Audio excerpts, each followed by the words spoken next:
Qur'an-ı Kərimin Ənkəbut surəsinin 45-ci ayəsi. Bu mübarək ayədə Uca Rəbbimiz kitabdan sənə vəhy olunanı oxu, namaz qıl, namaz ən böyük zikirdir, Allah sizin etdiklərinizdən xəbərdardır deyə buyurmaqdadır. Ardınca mübarək hədis Peyğəmbər əleyhissalam buyurur, bəndədən ilk soruşulacaq sual onun namazıdır. Əgər namazı doğru olsa nicat tapacaq, müvəffəqiyyət qazanacaq, yox əgər namazı doğru olmasa zərərə uğrayacaq.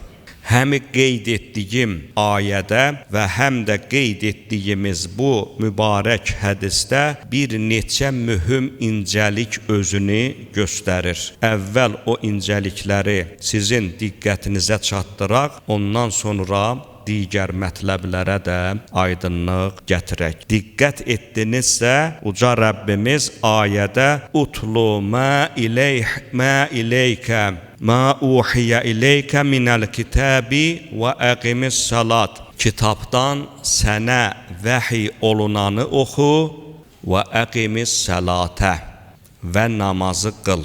Burada birinci incəlik və əqimis salata sözündə olan vav hərfindədir. Bəzi təfsir əhlinin nəzərinə görə buradakı vav hərfi vavul istinafiyyədir. Yəni yeni bir mənanın, yeni bir cümlənin başlanğıcıdır. Lakin bu zəif görüşdür. Daha üstün, daha güclü görüş bundan ibarətdir ki, ayədəki vav hərfi vavul atfdır. Yəni bağlayıcı vavıdır. Namazı qıl mənası bağlanır, kitabdan sənə vəhy olunanı oxu mənasına. Nə üçün təfsir əhli buradakı vavı vavul atf mənasında götürürlər? Əlbəttə ki, bunun özünə məxsus incəlikləri vardır. Birincisi bundan ibarətdir ki, Qur'an-ı Kərimlə namaz bir-birinə elə səviyyədə bağlıdır ki, başın bədənə, bədənin başa olan nisbəti kimidir. Mənalarından biri bu ola bilər ki, Qur'ansız namaz yoxdur. Necə ki, Peyğəmbər salavatullah mübarək kəlamlarının birində Fatihə oxumayanın namazı yoxdur deyə bildirməkdədir. Deməli, namazın əsasında dayanan mühüm amil məhz Qur'an-ı Kərimin özüdür. Əgər namazda Qur'andan başqa hər hansı bir dua, söz və s. oxunsa keçərli deyildir. İkinci mühüm incəlik bundan ibarətdir ki, Qur'an-ı Kərim tərbiyəvi xüsusiyyət daşıyır. Qur'an-ı Kərim insanın düşüncəsini təmizləyir, namaz isə insanın davranışını islah edir. Üçüncü incəlik həm də ondan ibarətdir ki, Uca Allahın əmrlərinin bir ardıcılığı, bir sistematik forması vardır.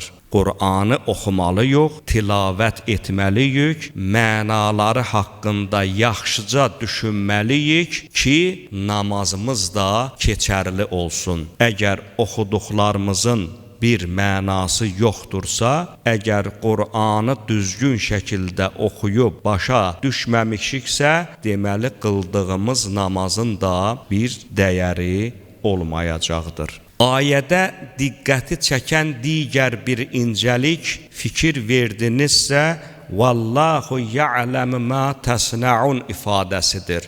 Biz bilirik ki, Qur'an-ı Kərimdə ya'malun, yaf'alun, yasna'un ifadələri işlədilib. Bunlar zahiri mənada sinonim sözlərdir. Yəni hamısı bir-birinin yerində zahirən istifadə edilə bilər. Lakin Qur'an və hədisin lüğəti, terminləri uca Allah və ya məsum tərəfindən o qədər dəqiqliklə seçilib ki, onların mənalarını açdıqca yeni mənalar ortaya çıxmaqdadır. Nə üçün bu ayədə uca Allah yəf'alun, ya'malun terminlərindən deyil, məhz yəsnəun terminindən istifadə edibdir. Alimlərimizin gəldiyi qənaət bundan ibadətdir ki, yəf'alun sözü bütün canlılara aid olan bir hərəkəti bildirər. Ya'malun isə niyyətli şəkildə daha çox əqli olan varlıqların etdikləri əməllər nəzərdə tutulur. Çox nadir halda bu feil heyvanlara da şamil edilə, onların da hərəkətini bildirə bilər. Lakin yəsnəun ifadəsi feili yeganə feildir ki, bir, heç vaxtı insandan başqa varlıqlar üçün işlənməz, yəni heyvanat bura daxil ola bilməz, onun məna yükünə daxil deyildir. İkincisi, yəsnəun həm də icadətul fiildir. Yəni, görülən bir işin həm sistematik və həm də mükəmməl şəkildə yerinə yetirilməsidir. Namazı qıl, Allah sizin etdiklərinizdən xəbərdardırın. Yəni, buradakı yəf'alun feilinin seçilməsi onu göstərir ki, namazı mükəmməl şəkildə, sistematik şəkildə və sizə əmr olunmuş şəkildə icra edəcəksiniz ki, onun uca dərgahda qəbulluğu mümkün olmuş olsun.